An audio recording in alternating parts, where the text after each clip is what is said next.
ക്ക് മുന്നിലിരിക്കുന്ന ശ്രീകൃഷ്ണന്റെ ചിത്രത്തോടുകൂടി വിഷു ആശംസാ കാർഡ് ഇറക്കിയതിൽ ആലപ്പുഴ ചേർത്തല പോലീസ് കേസെടുത്തു. അബദ്ധം പറ്റിയതാണെന്നും നിരുപാധികം മാപ്പ് ചോദിക്കുന്നുവെന്നും ഹോട്ടൽ ഉടമകൾ പറഞ്ഞു. എന്തൊരു കഷ്ടമാണെന്ന് നോക്കണേ. ഇതിന്റെ വല്ല ആവശ്യമുണ്ടോ? ഈ വിഷു ആഘോഷിക്കണമെന്നോ വിഷു ആശംസിക്കണമെന്നോ ആരെങ്കിലും പോയി നിർബന്ധിക്കുന്നുണ്ടോ ആരെയെങ്കിലും? ഇല്ല. പിന്നെ എന്തിനാണ് ഈ അനാവശ്യ വിവാദങ്ങളും പ്രശ്നങ്ങളും ഉണ്ടാക്കാൻ വേണ്ടിയിട്ട് ഇങ്ങനെ ഓരോരോ കാട്ടിക്കൂട്ടലുകൾ നടത്തുന്നത്? ഒരു കാര്യം നമ്മൾ ചെയ്യുകയാണ് എന്നുണ്ടെങ്കിൽ അതിൻ്റെ ശരിയായ രീതിയിൽ ചെയ്യുക. അല്ലെന്നുണ്ടെങ്കിൽ അത് ചെയ്യാൻ നിൽക്കണ്ട. അല്ലെങ്കിൽ ഇവർ വിഷു ആശംസിച്ചില്ല എന്ന് പറഞ്ഞ് ഇവരെ ആരെങ്കിലും ചെന്ന് എന്തെങ്കിലും പറയാൻ വേണ്ടിയിട്ട് പോകുമോ? പറയാൻ പോകില്ല. അപ്പം അതിൻ്റെ ആവശ്യമില്ല. അപ്പം അനാവശ്യമായിട്ട് ഇങ്ങനൊരു പ്രശ്നം ഉണ്ടാക്കിയതല്ലേ? അവർ പറയുന്നു അബദ്ധം പറ്റിയതാണ് എന്ന്. അനാവശ്യമായിട്ടുള്ള പ്രശ്നങ്ങൾ ഉണ്ടാക്കി കഴിഞ്ഞാൽ ഇന്ന് ഈ സമൂഹത്തിന്റെ അവസ്ഥ എന്താണ് എന്നും കൂടി ഒന്ന് ആലോചിച്ചിട്ട് വേണം ഇതൊക്കെ ചെയ്യാൻ വേണ്ടിയിട്ട്. എവിടെങ്കിലും എന്തെങ്കിലും ഒരു തീപ്പൊരി വീഴാൻ വേണ്ടിയിട്ട് നോക്കിയിരിക്കുകയാണ് ആൾക്കാർ. മലയാളത്തിലൊരു പഴഞ്ചൊല്ലുണ്ട്, അതായത് കരയാനിരിക്കുന്ന നായയുടെ തലയിൽ തേങ്ങ വീണ അവസ്ഥ. അതാണിപ്പോൾ സംഭവിച്ചേക്കുന്നത്. ചില ആൾക്കാർ, എല്ലാവരും ആണെന്ന് ഞാൻ പറയുന്നില്ല, ഒരു 1-2% ആൾക്കാർ ഇങ്ങനെ നോക്കിയിരിക്കുവാണ് എന്തെങ്കിലും ഒന്ന് വീണ് കിട്ടാൻ വേണ്ടിയിട്ട്. ആ വീണ് കിട്ടിക്കഴിഞ്ഞാൽ അതേ പിടിച്ച് പിന്നെ വലിയ വിഷയങ്ങളും വിവാദങ്ങളും പ്രശ്നങ്ങളും ഒക്കെ ആക്കാൻ എല്ലാ മതത്തിലും ചില ആൾക്കാർ നോക്കിയിരിപ്പുണ്ട്. അപ്പം അത്തരം ആൾക്കാർക്ക് നമ്മളായിട്ട് തന്നെ ഒരു ആയുധം കൊണ്ട് കൈവച്ച് കൊടുത്ത അവസ്ഥയായി പോയി ഇത്. ഇനി അത്തരം ആൾക്കാരുടെ കാര്യം മാത്രമല്ല, സാധാരണക്കാരായിട്ടുള്ള ആൾക്കാർക്കും ഇത് വിഷമം ഉണ്ടാക്കത്തില്ലേ? ഒരു വിശ്വാസിയെ സംബന്ധിച്ചിടത്തോളം ഇത് വിഷമം ഉണ്ടാക്കുന്ന കാര്യമാണ്. കാരണം അവൻ ഇത്രയും നാളും പഠിച്ച് വളർന്ന് വന്നതിൽ നിന്ന് വ്യത്യസ്തമായിട്ടുള്ളൊരു കാര്യം കാണുന്നു. മന്ദിയുടെ മുമ്പിലിരിക്കുന്ന ശ്രീകൃഷ്ണൻ ഉണ്ണിക്കണ്ണനാണ്. അപ്പം അത് കാണുമ്പോൾ അവരെ സംബന്ധിച്ചിടത്തോളം അത് വിഷമം ഉണ്ടാക്കും. അപ്പം മറ്റുള്ളവർക്ക് വിഷമം ഉണ്ടാക്കാനും മറ്റുള്ളവരുടെ വിശ്വാസത്തെ വ്രണപ്പെടുത്താനും നമ്മൾ ഒരിക്കലും ഇടയാകാൻ പാടില്ല. നമ്മൾക്ക് നമ്മുടേതായിട്ടുള്ള വിശ്വാസങ്ങളുണ്ട്. ഓരോ വ്യക്തിക്കും അവൻ്റേതായിട്ടുള്ള വിശ്വാസമുണ്ട്. അതിപ്പോൾ മതത്തിലൂന്നിയത് മാത്രമല്ല, മതവിശ്വാസികളുടെ കാര്യം മാത്രമല്ല, നിരീശ്വരവാദികൾക്കും അവരുടേതായിട്ടുള്ള വിശ്വാസമുണ്ട്. അപ്പോൾ ആ വിശ്വാസം വ്രണപ്പെടുത്താൻ നമുക്ക് ആർക്കും അവകാശമില്ല എന്നുള്ളതാണ് സത്യം. ഈ ഒരു വിഷയം വിവാദമായതോട് കൂടിയിട്ട് ഈ മെഹർമന്തി എന്ന് പറയുന്ന കടയുടെ ഓണർ വന്ന് ക്ഷമാപണം നടത്തുന്നുണ്ട്. ഞാൻ ആ വീഡിയോ ഒന്ന് ജസ്റ്റ് ഒന്ന് കാണിച്ചു തരാം. നമസ്കാരം, മെഹർമന്തി ആൻഡ് ഗ്രിൽസിൽ നിന്നാണ്. കഴിഞ്ഞ വിഷുദിനത്തോട് അനുബന്ധിച്ചുകൊണ്ട് നമ്മൾ ചെറിയൊരു ആശംസ പോസ്റ്റർ ഉണ്ടാക്കിയായിരുന്നു. അപ്പോൾ അത് നമ്മൾ തികച്ചും പുറത്തൊരാളെ കൊണ്ടാണ് ആ പോസ്റ്റർ ചെയ്യിപ്പിച്ചത്. എന്നാൽ അദ്ദേഹത്തിന്റെ അറിവില്ലായ്മ കൊണ്ട് നമ്മുടെ സഹോദര സമുദായങ്ങൾക്ക് ഉണ്ടാകുന്ന രീതിയിൽ ചെറിയൊരു മനസ്സിന് ചെറിയൊരു വിഷമം ഉണ്ടായെന്ന് നമുക്ക് അറിയാൻ കഴിഞ്ഞു. തികച്ചും ഞങ്ങളുടെ അറിവോടുകൂടി ചെയ്തതല്ല, മറിച്ച് അദ്ദേഹത്തിന്റെ അറിവില്ലായ്മ കൊണ്ട് ആ പോസ്റ്റർ അങ്ങനെ സംഭവിച്ചു പോയതാണ്. ഞങ്ങൾ എന്നാൽ അത് മാറ്റുകയും പകരം നല്ല രീതിയിലുള്ള ഒരു വിഷു ആശംസ പോസ്റ്ററാണ് നമ്മളെല്ലാവർക്കും വേണ്ടിയിട്ട് നമ്മൾ ഷെയർ ചെയ്തത്. ആ പോസ്റ്റർ, വിവാദപരമായ പോസ്റ്റർ നമ്മുടെ ഒരു പ്ലാറ്റ്ഫോമിലും സോഷ്യൽ മീഡിയയിലും ഒന്നും ഞങ്ങൾ ഇതുവരെ ഷെയർ ചെയ്തിട്ടില്ല. ഞങ്ങളപ്പോൾ തന്നെ അതെല്ലാം ഒഴിവാക്കിയതാണ്, തടസ്സപ്പെടുത്തിയതാണ്. അപ്പോൾ തുടർന്നും നിങ്ങളുടെ എല്ലാവരുടെയും മാന്യമായ സഹകരണം പ്രതീക്ഷിച്ചുകൊണ്ട് നിങ്ങൾക്കുണ്ടായ ആ ഒരു ബുദ്ധിമുട്ട് ഇത്രയ്ക്കും വിവരമില്ലേ? അബദ്ധം പറ്റിപ്പോയതാണത്രേ. കൊച്ചു പിള്ളേരൊന്നും അല്ലല്ലോ ആ പോസ്റ്റർ തയ്യാറാക്കിയത്. മുതിർന്ന ഏതെങ്കിലും വ്യക്തി ആയിരിക്കുമല്ലോ ആ പോസ്റ്റർ തയ്യാറാക്കിയത്. പ്രായമായിട്ടില്ലാത്ത ചെറുപ്പമായിട്ടുള്ള കൊച്ചേതെങ്കിലും കുട്ടിയാണ് ആ പോസ്റ്റർ തയ്യാറാക്കിയത് എന്നുണ്ടെങ്കിൽ അതിനറിവില്ല, അബദ്ധം പറ്റിയതാണ് എന്നുള്ള ന്യായീകരണം ആ സമയത്ത് നമുക്ക് പറയാം. അപ്പോൾ ആൾക്കാർ അതിനെ അംഗീകരിക്കും. പക്ഷെ ഒരു മുതിർന്ന വ്യക്തിക്ക് അബദ്ധം പറ്റിപ്പോയി, അറിവില്ലായ്മ കൊണ്ടാണ്, അറിയാതെയാണ് എന്ന് പറഞ്ഞു കഴിഞ്ഞാൽ ആൾക്കാർ അംഗീകരിക്കത്തില്ല. ആ രീതിയിലേക്ക് ഈ സമൂഹം മാറിക്കഴിഞ്ഞു. അത് മാത്രമല്ല, ഇത് ഒരു സ്ഥലത്ത് മാത്രമല്ല ഇങ്ങനത്തെ പോസ്റ്ററുകൾ. ഞാൻ ആദ്യം വിചാരിച്ച ഒരു സ്ഥലത്ത് മാത്രമാണ് ഈ വിവാദമായ പോസ്റ്റർ എന്ന്. അല്ല, പല സ്ഥലങ്ങളിലും ഉണ്ട്, പല പോസ്റ്ററുകളും ഉണ്ട്. പക്ഷെ ഞാനിപ്പോൾ തൽക്കാലം ഞാനതൊന്നും കാണിക്കുന്നില്ല. ഒരുപാട് സ്ഥലത്ത് ഇത്തരം പോസ്റ്ററുകളുണ്ട്. അപ്പോൾ ആൾക്കാർ വിചാരിക്കും ഇത് കരുതി കൂട്ടി ചെയ്തതാണ് എന്ന്. അങ്ങനെ ചിന്തിച്ചു പോകും. അങ്ങനെ ഒരു കാലഘട്ടത്തിലൂടെയാണ് നമ്മൾ കടന്നു പോകുന്നത്. ഞാൻ കരുതിയിരുന്നത്, എൻ്റെയൊക്കെ ചെറുപ്പത്തിൽ ഞാൻ കരുതിയിരുന്നത്, കുറച്ചും കൂടിയൊക്കെ വളർന്ന് വലുതായി കഴിയുമ്പോഴേക്കും ഈ മതത്തിൻ്റെ ഒരു ഇൻഫ്ലുവൻസ് നമ്മുടെ ഈ ഒരു സമൂഹത്തിൽ നിന്ന് പോകുമെന്നാണ്. കാരണം കുറച്ചും കൂടി സയൻറ്റിഫിക്കലായിട്ടുള്ള കാര്യങ്ങളെ പറ്റിയിട്ട് ആൾക്കാർ അറിയുമ്പോൾ, തിയററ്റിക്കലായിട്ടുള്ള കാര്യങ്ങളൊക്കെ പഠിക്കുമ്പോൾ കുറച്ചും കൂടി ഒരു റിയാലിറ്റിയിലേക്ക് ആൾക്കാർ വരുന്ന സമയത്ത് ഇതിൻ്റെ ഒരു ഇൻഫ്ലുവൻസ് കുറയുമെന്നാണ് ഞാൻ കരുതിയിരുന്നത്, മതത്തിൻ്റെ ഇൻഫ്ലുവൻസ്. പക്ഷെ അങ്ങനെയല്ല. ഇന്നും നമ്മുടെ നാട്ടിൽ മതത്തിൻ്റെ ഇൻഫ്ലുവൻസ് വളരെ കൂടുതലാണ്. ഇപ്പം മതമായാലും വിശ്വാസമാണെന്നുണ്ടെങ്കിലും ശരിയായ കാര്യങ്ങൾ നമ്മൾ അംഗീകരിക്കുകയും വിശ്വസിക്കുകയും ചെയ്യുന്നതിൽ തെറ്റൊന്നുമില്ല. പക്ഷേ പല മതസ്ഥര് ഒരുമിച്ച് ജീവിക്കുന്ന ഒരു സമൂഹത്തിൽ ഒരു മതത്തിൽ അല്ലെങ്കിൽ അതിനെ വ്രണപ്പെടുത്തുന്ന രീതിയിലുള്ള എന്തെങ്കിലും പ്രശ്നങ്ങൾ ഉണ്ടായിക്കഴിഞ്ഞാൽ ആ സമൂഹത്ത് പ്രശ്നങ്ങൾ ഉണ്ടാകാനും വലിയ വിഷയങ്ങളും വിവാദങ്ങളും ഉണ്ടാകാനും വേറെ ഒന്നും വേണ്ട. നിസാരം ഈ ഒരു പ്രശ്നം മാത്രം മതി വലിയ കലാപങ്ങൾ ഉണ്ടാകാൻ. സത്യമല്ലേ? ഈ ഒരു പ്രശ്നത്തിൽ ഊന്നി പല വിഷയങ്ങളും പല പ്രശ്നങ്ങളും പല അപകടങ്ങൾ വരെ ഉണ്ടാകും. അപ്പോൾ അത്തരം കാര്യങ്ങൾ നമ്മൾ ചെയ്യാതെ ഇരിക്കുക. ഇത്രയും വളർന്നു വലുതായ വ്യക്തികളുടെ ഭാഗത്ത് നിന്ന് ഇത്തരം അബദ്ധങ്ങളൊന്നും ഉണ്ടാകാതെ ഇരിക്കട്ടെ, ഇനിയെങ്കിലും ഉണ്ടാകാതെ ഇരിക്കുക. കാരണം അത് നമ്മുടെ സമൂഹത്തിൽ വലിയ പ്രശ്നങ്ങൾ സൃഷ്ടിക്കും. ഇതിപ്പോൾ നിങ്ങൾ എടുത്തു നോക്കിക്കഴിഞ്ഞാൽ അറിവും വിവരവും ഉള്ള ആൾക്കാർ പോലും ഇതിനെ എതിർത്ത് തന്നെയാണ് സംസാരിക്കുന്നത്. കാരണം അവർക്കറിയാം ഇത് വലിയ പ്രശ്നങ്ങൾ ഉണ്ടാകുമെന്നുള്ളത്. മതപണ്ഡിതരായിക്കോട്ടെ ആരായിക്കോട്ടെ ആർക്കും ഇത് അംഗീകരിക്കാൻ പറ്റുന്നൊരു കാര്യമല്ല. നമുക്ക് അബദ്ധം പറ്റിപ്പോയതാണ്, അവർക്ക് തെറ്റ് പറ്റിപ്പോയതാണ്, ഇനി ആവർത്തിക്കില്ല എന്ന് പറഞ്ഞ് നമുക്കതിനെ തള്ളിക്കളയാം. പക്ഷേ പല ആൾക്കാരും അതിനെ തള്ളിക്കളയില്ല. ഏതായാലും ഇതിനെ പറ്റിയിട്ട് അറിവുള്ള ഒരു വ്യക്തി എന്താണ് സംസാരിക്കുന്നത് എന്നും കൂടി നമുക്കൊന്ന് കേട്ടു നോക്കാം. പ്രദേശത്തെ ഒരു കുഴിമന്തിക്കടയുടെ വിഷുവാശംസകളാണ്. ഇതിൻ്റെ ഉടമസ്ഥരോട് പറയാനുള്ളത്, നിങ്ങൾ വിഷുവാശംസിച്ചില്ലെങ്കിൽ ഇവിടെ കുഴപ്പമില്ല, പക്ഷേ വിഷുവാശംസകൾ നേർന്നിട്ട് നാട്ടിൽ കലാപങ്ങളും പ്രശ്നങ്ങളും ഉണ്ടാക്കാൻ നിങ്ങൾ വഴിവെക്കരുത്. എന്തൊരു തോന്നിവാസോടെ ഇത്! സാധാരണ ബുദ്ധി കൊണ്ട് ചിന്തിച്ചാൽ മനസ്സിലാവില്ല ഇതൊന്നും പാടില്ല എന്നുള്ളത്. ഇതിന് 10ാം ക്ലാസ്സും ഗുസ്തിയും ഡിഗ്രിയൊക്കെ വേണം. ഒരു സമൂഹം വളരെ അത്യാദരപൂർവ്വം കാണുന്ന ഒരു മഹത് വ്യക്തിത്വത്തിൻ്റെ ചിത്രം വെച്ചിട്ട് അതിൻ്റെ മുമ്പിൽ മാംസാഹാരം വെക്കുക എന്നുള്ളത് ഇവിടുത്തെ കുഞ്ഞുകുട്ടികൾക്കറിയാലോ അത് പാടില്ല, അങ്ങനെ ചെയ്യാൻ പാടില്ല എന്നുള്ളത്.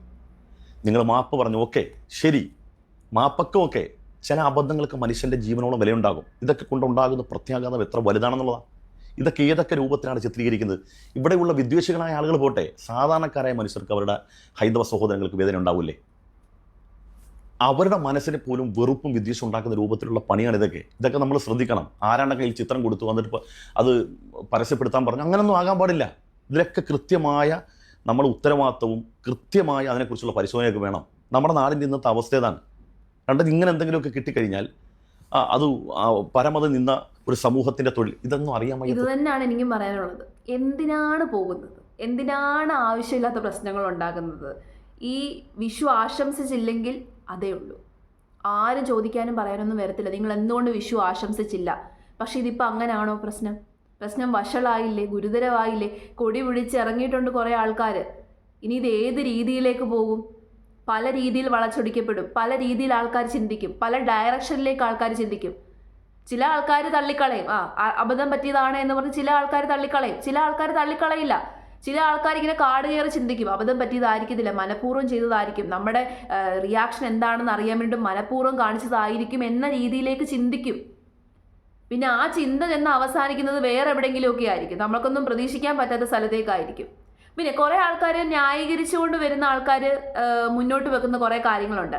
അതായത് ഹിസ്റ്റോറിക്കലി പോയിട്ടുണ്ട്, അങ്ങ് ചരിത്രപരമായിട്ടൊക്കെ പോയിട്ട് ആൾക്കാർ പറയുന്നുണ്ട്, ആര് പറഞ്ഞു കൃഷ്ണൻ നോൺ വെജ് ഭക്ഷിക്കത്തില്ല, കൃഷ്ണൻ വെജ് അല്ല, കൃഷ്ണൻ നോൺ വെജ് ആണ് എന്നുള്ള രീതിയിൽ സംസാരിക്കുന്നുണ്ട്. അങ്ങനെ ഹിസ്റ്ററി നോക്കിപ്പോയി കഴിഞ്ഞാൽ കൃഷ്ണൻ ഒരു യാദവനാണ്, യാദവ് കുലത്തിൽ ജനിച്ച് വളർന്ന ആളാണ്.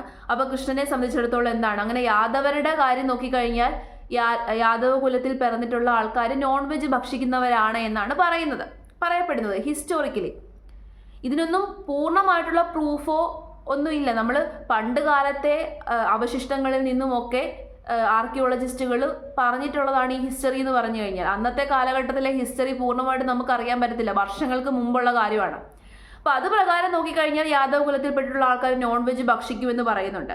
പക്ഷേ ഹിസ്റ്റോറിക്കലി വേറൊരു കാര്യം കൂടിയുണ്ട്. അതായത് ഏൻഷ്യൻ്റ് ഇന്ത്യയിൽ ജീവിച്ചിരുന്ന ആൾക്കാർ പ്യുവർ വെജിറ്റേറിയൻ ആയിട്ട് മാറിയത് എപ്പോഴാണെന്ന് ചോദിച്ചു കഴിഞ്ഞാൽ ബുദ്ധിസത്തിൻ്റെയും ജൈനിസത്തിൻ്റെയും ഇൻഫ്ലുവൻസ് ഇന്ത്യയിലേക്ക് കടന്നു വന്നതിന് ശേഷമാണെന്നും പറയുന്നുണ്ട്. ഇതൊക്കെ ജസ്റ്റ് തിയറികൾ മാത്രമാണ്. ഇനി ഋഗ്വേദത്തിലും അഥർവവേദങ്ങളിലും ഒക്കെ തന്നെ നോൺ വെജ് ഭക്ഷിക്കുന്നതിനെ പറ്റിയിട്ടും ഒക്കെ പരാമർശിക്കുന്നുണ്ട്. പക്ഷേ ഇതെല്ലാം തന്നെ നമുക്ക് ജസ്റ്റ് ഈ വേദങ്ങളിലും ഉപനിഷത്തുകളിലും ഒക്കെ പറഞ്ഞു വെച്ചിട്ടുള്ള കാര്യങ്ങളാണ്. തിയററ്റിക്കലിയും അല്ലെങ്കിൽ ഹിസ്റ്റോറിക്കലിയും ഇങ്ങനെയൊക്കെ സംഭവിച്ചിട്ടുണ്ട് എന്നത് ജസ്റ്റ് അസംഷൻസ് മാത്രമാണ്.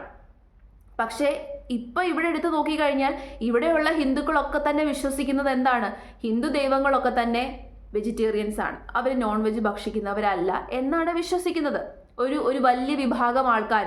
അപ്പോൾ ഒരു വലിയ വിഭാഗം ആൾക്കാരെ സംബന്ധിച്ചിടത്തോളം കൃഷ്ണൻ വെജിറ്റേറിയൻ ആണ്, അത് അവരുടെ വിശ്വാസമാണ്. 2-3 ദിവസം മുമ്പ് ശബരിമല സ്ത്രീ പ്രവേശന ആ വിധിയെ എതിർത്തുകൊണ്ട് സുപ്രീം കോടതി മുന്നോട്ട് വെച്ചിട്ടുള്ള ഒരു കാര്യമുണ്ട്. അതായത് കോടിക്കണക്കിന് ആൾക്കാരുടെ വിശ്വാസം തെറ്റാണ് എന്ന് എങ്ങനെ കോടതിക്ക് പറയാൻ വേണ്ടി സാധിക്കുമെന്ന്. സത്യമല്ലേ?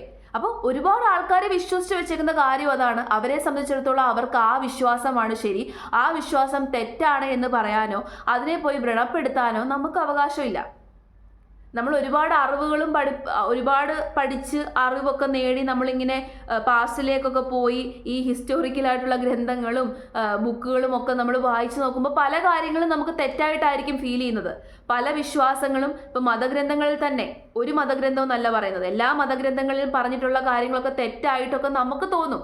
ഇപ്പം എന്നെ സംബന്ധിച്ചിടത്തോളം ഞാൻ പൂർണ്ണമായിട്ടും എല്ലാ കാര്യത്തെയും ബ്ലൈൻഡ് ഫോൾഡഡ്ലി വിശ്വസിക്കുന്ന ഒരു വ്യക്തിയല്ല. എന്തൊരു കാര്യമായിക്കോട്ടെ, എന്ത് വിശ്വാസമായിക്കോട്ടെ, അതൊരു സൂപ്പർസ്റ്റീഷ്യത്തിലേക്ക് പോകാൻ വേണ്ടി ഞാൻ സമ്മതിക്കാറില്ല. അന്ധവിശ്വാസമായിട്ട് മാറ്റാറില്ല. അന്ധവിശ്വാസമാണ് എന്ന് തോന്നുന്ന കാര്യത്തെ ഞാൻ റിജക്റ്റ് ചെയ്യാറുണ്ട്. പിന്നെ വിശ്വാസങ്ങളിലും എല്ലാം ഞാൻ അക്സെപ്റ്റ് ചെയ്യാറില്ല. അത് എൻ്റെ വിശ്വാസം, അത് എൻ്റെ കാര്യം. ഇപ്പം എൻ്റെ മതഗ്രന്ഥങ്ങളിൽ പറയുന്ന കാര്യങ്ങൾ സയൻറ്റിഫിക്കലി ശരിയാണോ, അതിനെന്തെങ്കിലും സയൻറ്റിഫിക്കലി പ്രൂഫ് ഉണ്ടോ, അല്ലെങ്കിൽ പാസ്റ്റിൽ എങ്ങനെയായിരുന്നു, പ്രസൻറ്റിൽ എങ്ങനെയായിരുന്നു, ഫ്യൂച്ചറിൽ എങ്ങനെയായിരുന്നു എന്നൊക്കെ ചിന്തിച്ചതിന് ശേഷമാണ് ഞാൻ ആ കാര്യം അക്സെപ്റ്റ് ചെയ്യുന്നത്. ഞാൻ അങ്ങനെയാണ് അനുഷ്ഠിച്ചു പോകുന്നത്. അത് എൻ്റെ വിശ്വാസം, അത് എൻ്റെ രീതി എന്ന് വെച്ച് മറ്റൊരാളത് കണ്ണുടച്ച് വിശ്വസിക്കുമ്പോൾ അത് തെറ്റാണ്, നീ അങ്ങനെ ചെയ്യാൻ പാടില്ല എന്ന് പറഞ്ഞ് മറ്റൊരാളെ എനിക്ക് തിരുത്താൻ വേണ്ടി പറ്റുമോ? അത് അവരുടെ വിശ്വാസം. അപ്പം നമ്മൾ ആരും തന്നെ മറ്റൊരാളുടെ വിശ്വാസത്തിലേക്ക് കൈകടത്താൻ പോകാതിരിക്കാമോ? അതാണ് അനുയോജ്യമായിട്ടുള്ളൊരു തീരുമാനം. നമുക്ക് നമ്മുടേതായിട്ടുള്ള വിശ്വാസമുണ്ട്, അതുമായിട്ട് മുന്നോട്ട് പോവുക. നിയമപരമായിട്ട് എന്തെങ്കിലും തെറ്റ് ആരെങ്കിലും കാണിക്കുവാണെന്നുണ്ടെങ്കിൽ നമുക്ക് ചൂണ്ടിക്കാണിക്കാം. പക്ഷേ ഒരാളുടെ വിശ്വാസപരമായി അയാൾ എന്തെങ്കിലും തെറ്റ് ചെയ്തു എന്ന് നമുക്കാണ് തോന്നുന്നത്, അത് നമ്മുടെ പെർസ്പെക്റ്റീവിൽ നിന്ന് അത് തെറ്റായിരിക്കാം. പക്ഷെ അവരുടെ പെർസ്പെക്റ്റീവിൽ നിന്ന് അത് അവർക്ക് ശരിയായിരിക്കും. ആ ശരി അവർ അനുഷ്ഠിച്ചോട്ടെ. അപ്പം എല്ലാവരും ഈ ഒരു രീതിയിൽ ചിന്തിച്ച് മുന്നോട്ട് പോയി കഴിഞ്ഞാൽ ഒരു പ്രശ്നവും ഇല്ല. ഹിന്ദുക്കളുടെ കാര്യങ്ങൾ അനുഷ്ഠിക്കുക, മുന്നോട്ട് പോവുക. ഇനി അവർക്ക് മറ്റുള്ളവരുടെ വിശ്വാസത്തെ അംഗീകരിക്കുകയും അവരുടെ വിശ്വാസങ്ങളും അല്ലെങ്കിൽ അവരുടെ ആഘോഷങ്ങളും ആചരിക്കണമെങ്കിൽ ചെയ്തോട്ടെ. ഇപ്പം നമ്മൾ ക്രിസ്മസ് ആഘോഷിക്കാറുണ്ട് അല്ലേ?